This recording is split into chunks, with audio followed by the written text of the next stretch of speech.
I'm running out of time, every day goes by so fast.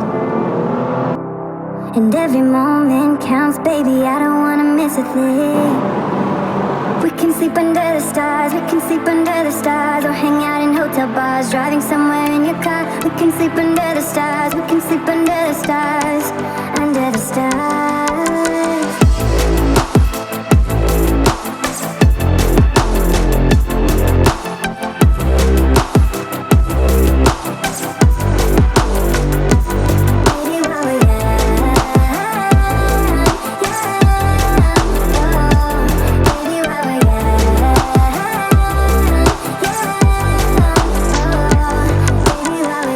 What's up guys, welcome back to another video. A few videos ago we talked about Beamer Code, which is an application that allows you to code all sorts of settings and features into your BMW. Today we're going to talk about a similar application that does something completely different. Today we're going to talk about Beamer Link. What is Beamer Link? Beamer Link is packed with features. It allows you to read fault codes, to clear those same fault codes. It allows you to open or close your exhaust flap if your car is equipped with that. Allows you to do much more than that, and we're gonna go ahead and get started. I'll show you everything you need to know about Beamer Link. Okay, so to get started with Beamer Link, you're gonna need an OBD adapter of any kind. There are many different kinds that you can use. I personally opted for the VPeak OBD Check BLE OBD2 adapter. What this does is it plugs into your OBD port. It has Bluetooth built in. All you're gonna need is a smartphone, an application, and you're good to go. So we're gonna go ahead and plug this in, start up the application, and show you what Beamer Link can do. Alright guys, so now that we've plugged in our OBD adapter into the OBD port, we can go ahead and start the application. So if you've already paired this with your OBD adapter, you're just gonna see this connect screen. The first time you connect, you're gonna see a different screen, which will ask you to choose your OBD adapter of choice. You can also change that at any time if you go over here to the settings in the bottom right, and you can see the first option says adapter. So you can see that I have the VPeak OBD Check selected because that's the one that I own. You can see what all is supported here. So unlike Beamer Code, you can also use this over Wi-Fi if you have a Wi-Fi compatible OBD adapter. You can also use the Ethernet cable. You can use all sorts of things, but I have the Bluetooth adapter, so I'm gonna be using that. Okay, so we're gonna go ahead and hit connect here on the screen. When we do that, it's gonna load for a second, and then it's gonna show you kind of this dashboard looking screen where you can see all sorts of different things that you can do. We're gonna start from the bottom up. So we're gonna go ahead and read off these permanent errors, and hopefully we don't have any here. I haven't done this in a while, so let's see. Alright guys, and finally it loaded. It does take it a little while to load all of the things and make sure that, you know, read all of the different modules for it and check them for errors. So as you can see here, under the permanent errors, I don't have any errors in my car. I mean, I'm kind of glad.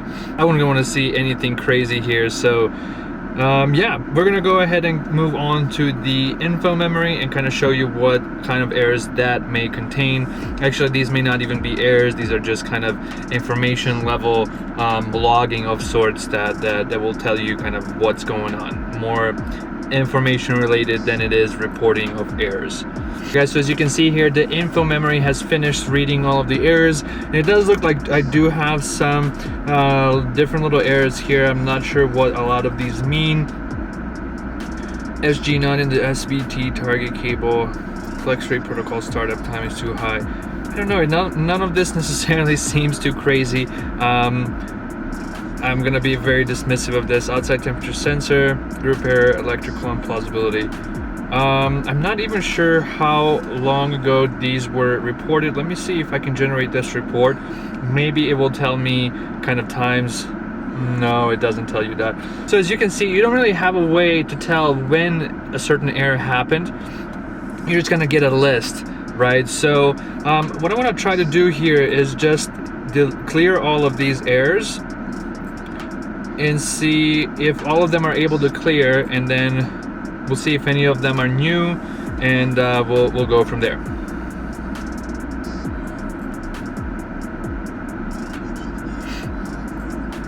Alright, so it says not all errors could be cleared. Please try again. Okay, so let's see. It did clear majority of the errors. It looks like the only one that it wasn't able to clear is this dynamic stability control. transfer case long-term protection function requested by the LMB. I actually have no idea what that means, guys, but I'm gonna have to Google that and figure out if this is something to be worried about. Although, like I said, it is in the info menu, so I don't think this is anything crazy. I did have my outdoor temperature sensor replaced. That might have been why there was that initial error in there. I haven't used this app at least and since then. So there's that, guys. I'm gonna go ahead and move over to the air memory menu, and we'll see if and how many errors we have in this one. Alright, guys, and the error menu has also finished loading, and it is looking great. No errors. That's what I like to see. So I do want to talk about like my first experience with this application. One day last winter, I got back to my car after work and there was a check engine light on the screen. I obviously wasn't happy about that and wanted to know what it was about. I started looking online to see, you know, what it would cost me to take this to BMW dealership to figure out why it's throwing this code. And everywhere I saw that you had to pay like almost $200 for a diagnostics, and then they'll basically just tell you what is wrong with your car, and then you still obviously have to pay for the repair on top of that.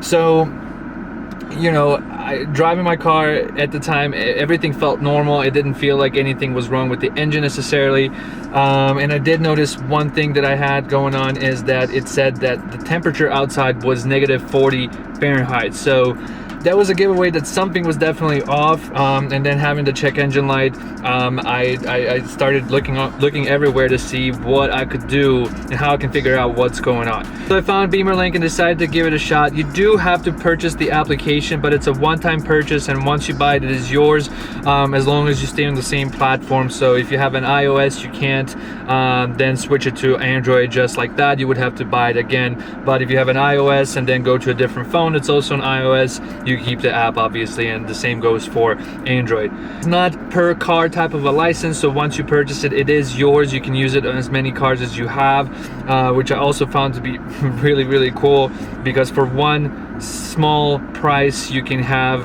you know, a tool that allows you to do something that you would have to pay almost $200 each time that you want your codes read. And when I did have that check engine light, it did show up here in this error memory menu. That's where I was able to see it. It gave me an error code. I looked it up and found that it was my outdoor temperature sensor that had a short, so that's what was causing the temperature to be reading negative 40 Fahrenheit and also caused the check engine light to show up. Alright, so this next feature we're going to talk about, guys, is battery.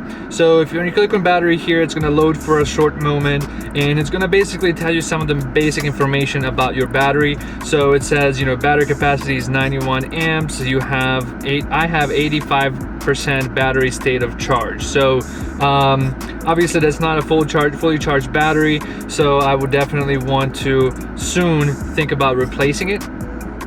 And the cool thing about this application is that you can also register the battery replacement. This is a very important step, because usually, again, you would have to take this to a dealership or a mechanic of sorts to register your battery, and just unnecessary cost if you can have everything in your app already on your phone. So for example, if you do replace the battery, it may be important for you to tell your car, you know, that now you have a new battery, so you can adjust all the voltage and everything that it needs to in order to function properly, because it can tell if the battery is older, then obviously it's gonna work a little bit different than a brand new battery. So really useful feature. You know, you don't have to replace your battery that often, but when you do, it would be nice not to have to, you know, have additional charge on top of just the actual battery.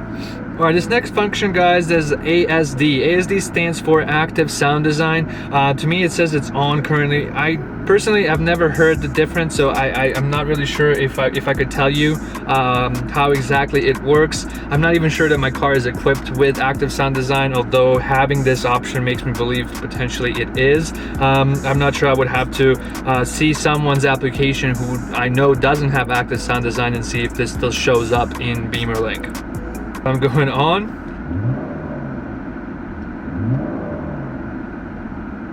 Then we're going to switch to off.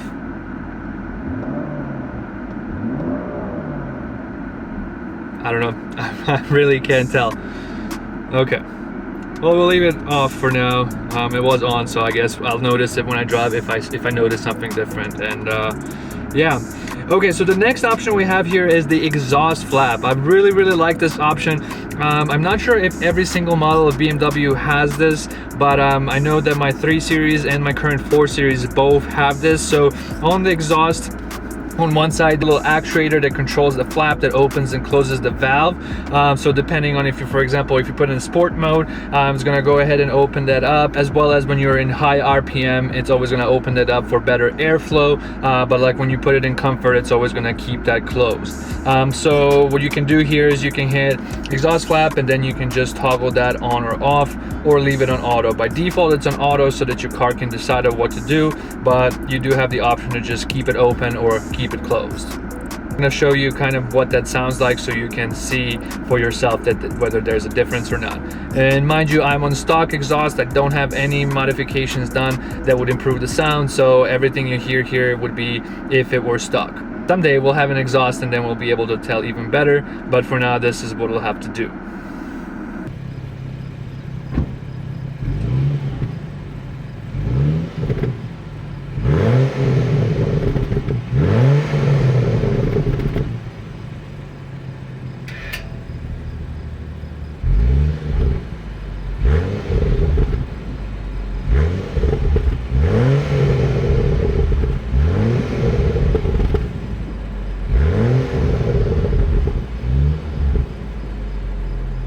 The next menu we have here is dashboard. So in the dashboard you can configure different metrics, different counters of sorts to do different things for you depending on what you want to see. I have accelerator, pedal position selected here, gear calculated, speed, and ambient temperature. That's basically all that I have here.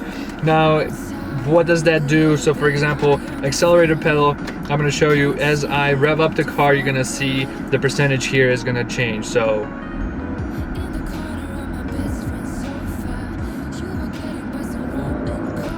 that's what that does. Gear calculated, so if I put this in drive, right now it's in park, so it says 0. If I put this in drive, it's going to say 1. Shift it one more, it's going to say 2, and so on. So I'm just going to move that back to drive, hit park, and it's going to change back to 0. If you hit edit here, you do have the ability to choose your layout. If you want to have just 1 counter or 2, you can have 6, and you can also have 8. So you can hit add here and choose from a variety of different counters what you want to display in your dashboard. So like I said, I have the accelerator pedal position.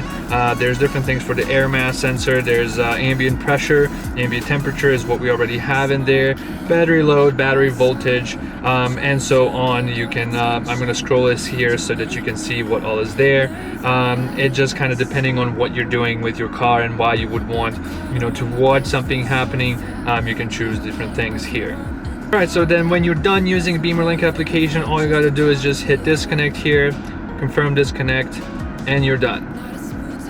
I hope this shows you what kind of things you can do with BeamerLink, and you understand why every BMW owner should have one of these applications. It's absolutely amazing that you can do all of this from your phone without breaking your bank and going over to the dealership every single time you suspect there's an error, or every single time that a certain light turns on or something like that. Not every check engine light means something's wrong with your engine, as evident by my experience with this application. Alright guys, so I hope you enjoyed the video. If you did, please like, share, and subscribe. If you'd like to see more content like this, check out my other video where I talked about Beamer code and how to use it and what kind of features I coded into my car. If you'd like to see more of those, let me know down in the comment section and I'll do my best to make another video like this. Until the next time, this is all I have prepared, and I hope to see you soon again. Bye bye.